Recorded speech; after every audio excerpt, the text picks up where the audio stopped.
Now for the organ update, the most recent update we have is that if you combine the money we have on hand plus the pledges, we are at $64,980. So we continue to praise the Lord for progress on that front.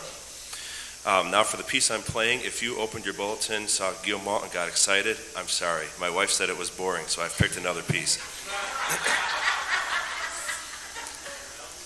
Only because I have to get the last word because I'm at the mic.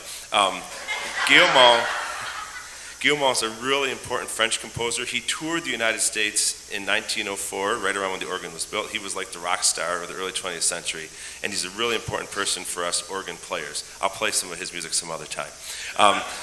Today I'm going to play a piece by Mendelssohn. It's called the Nocturne. Nocturne is night music, so it's just a nice melody, think of a lullaby kind of a tune by Mendelssohn, who Guillemot actually knew. So there you go.